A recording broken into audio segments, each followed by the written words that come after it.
Demside 2028, the next generation emerges. Genuinely, I would have to like fight to will myself to vote for any of these people. Not any of these people. Kamala Harris, no. Gavin Newsom, no. Josh Shapiro, no. Wes Moore, I don't think so, unless I'm mixing him up with somebody else. I would need to look up.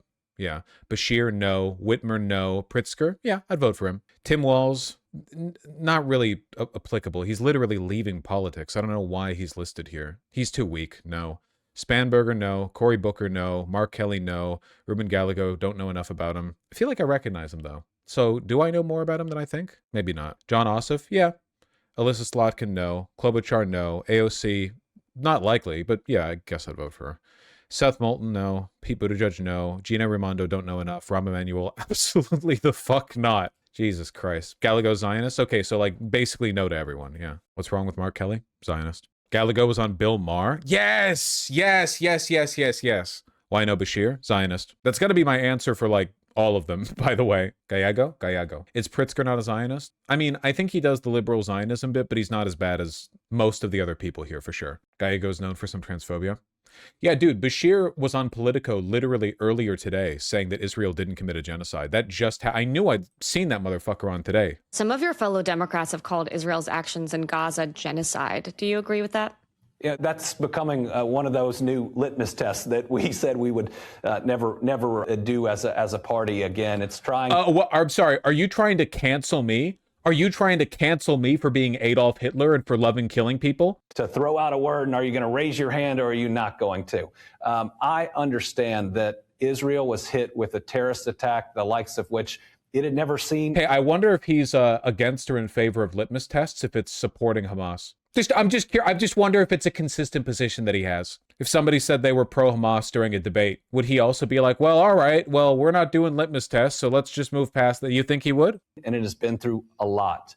And that it deserves the right to defend itself and to eradicate that terrorist organization. I believe that it could have been done without a lot of the suffering. Every single one of them. It's like what Tucker Carlson said. All of them talk like they have a gun to their backs. All of them. They are more flippant and dismissive with every other subject. But when it comes to Israel, they lock in, sit up straight, look forward, sweat starts to form in their brow, and they all start repeating the exact same talking points every single time, no exceptions. But I put a lot of that blame also on Donald Trump.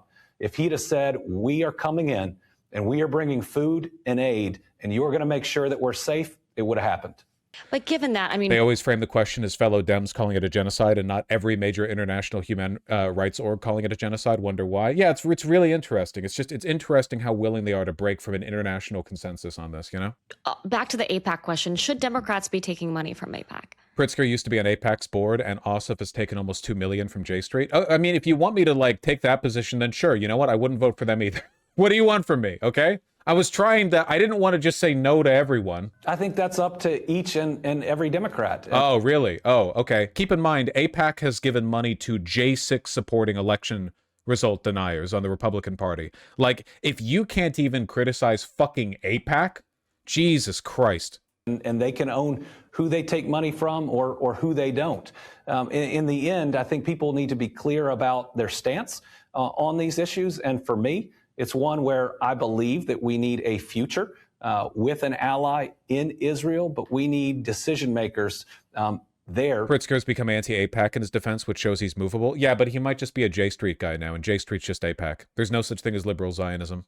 That are not acting the way that Netanyahu is, and that we need a president that will push when we are seeing humanitarian crises to actually do something about it. Yeah, like Biden. The doing something about it in that case being supporting more of it. We need a president brave enough to support genocide in a liberal, agreeable way rather than a disagreeable fascist way. He's the only governor who endorsed the bill to block all aid to Israel. Pritzker also called it a genocide. Yeah, Pritzker is definitely better than basically everyone in this list. He might be more anti-Zionist than AOC in terms of his rhetoric. You know, if he's shifting over to the left, then God bless him. He does have enough money. Yeah, but if it's an AIPAC versus a J Street candidate, I'd rather vote for the J Street lesser evil no. I think they're exactly the same. In fact, if we had to have a Zionist president, I would rather an openly demonic AIPAC aligned one than a covertly demonic J Street aligned one, because I want people to know where the evil is.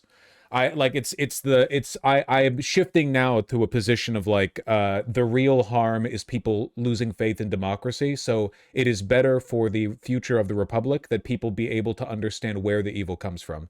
So I would rather have Randy Fine style Zionism in the presidency than I would Biden style Zionism, because I think they're going to end up supporting the same things. Like, I genuinely don't think Randy Fine would have done much different had he been president, with regards to Israel, of course, during Biden's term. What else are you going to do? Israel got to get away with everything. I thought you said you don't believe in democracy anymore recently, though. I don't believe in democracy because it's so bad and dysfunctional. Like democracy, bourgeois democracy, managed democracy, all media, Zionist, everyone everywhere is lying to you all the time. No, in this environment, I don't think democracy is functional. But one of the ways to incur more honesty is getting, people who are open about how evil they are up there. In this respect, I would say that Trump being president is better for democracy than Biden being president, because Trump is so openly evil, so obviously corrupt and onerous that you can at least identify the nature of the rot, whereas Biden was, in many respects, atrocious for this country, but because of this, affable presentation, it's difficult for people to understand where the rot was. Again, the rot that's destroying our country right now is not caused by Trump. Trump is just an openly corrupt president. And he's very, very bad, yes.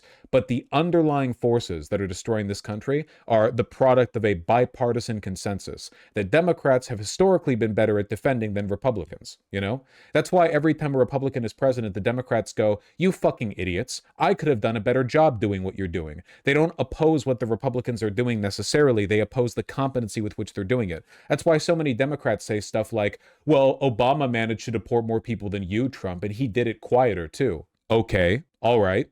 Biden did the same thing with Israel. Can AIPAC really ruin these politicians' lives? Nah, AIPAC can't really ruin their lives. It's just that in order to be a politician, you have to be a shameless, money-grubbing, corrupt piece of shit, basically. Real political candidates with real heart and real ambitions are difficult to corrupt, so they don't make it that far. That's why the Democrats were so insistent that Janet Mills win the Senate race in Maine rather than Graham Plattner. They want the people who are in charge to be these, like, malleable, formless blobs who can be just paid to say this or that or the other. They don't want a bunch of opinionated people in office, because as soon as you get that, you get, like, democracy. Yeah, it's why they hate Mamdani. Yep, 100%. AIPAC is aware of the fact that having disingenuous people in power is the only way they get to do what they want. If you start having passionate, like, sincere people in power, the Zionism's era is fucking done, man. Its age of control over the United States is gone.